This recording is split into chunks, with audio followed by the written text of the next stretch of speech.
Dishonored 2 is of course the sequel to Dishonored, and while the first game gave you many ways to play the same objective, this game expands on that idea with 2 characters you can play with, encouraging replay of the game from start to finish.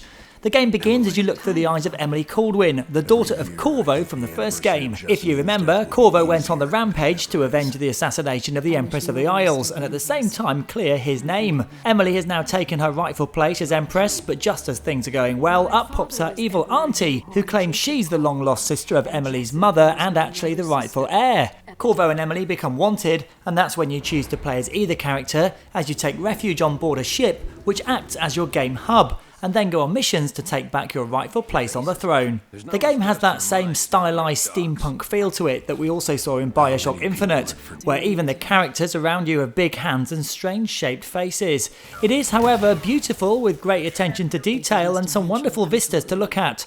While the game isn't open world as such, there is still plenty to explore in each section. Hold up the heart and you can not only reveal inner thoughts about other characters by pressing the left trigger, you'll also see the location of nearby runes and bone charms, which you can use to upgrade your magical abilities and give you extra perks.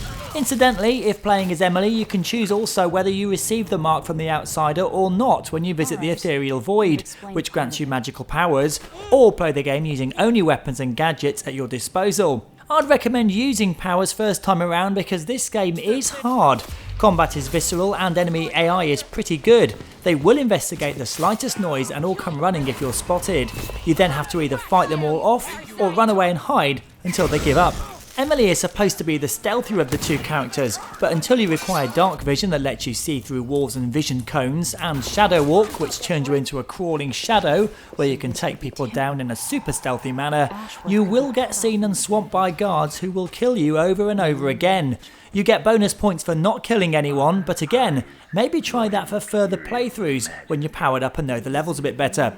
There are many ways to complete each objective, so if you're frustrated with entering combat when you don't want to, or can't find your way past a light wall or a locked gate, keep looking. The game seems to be designed that you can always muddle your way through a section just when you think about giving up. Combat is also pretty gruesome when slicing and dicing through your enemies, but you can also use magic to disable them, and a variety of other weapons including a pistol, a crossbow, mines and grenades. There really is a lot of choice about how you do everything in this game, and you can even put someone in a chokehold mid-fight if you don't want to kill them in the hope of getting an ending that's more optimistic. Some people may find the nature of this game a bit linear in that it is mission based, but this format sure beats a game that's open world for no reason. There's definite replayability here if you want to collect everything and do everything in the game. Dishonored 2 is another to add to the great games approaching holiday season, so it can't get any less than 9 out of 10. I didn't authorize those things.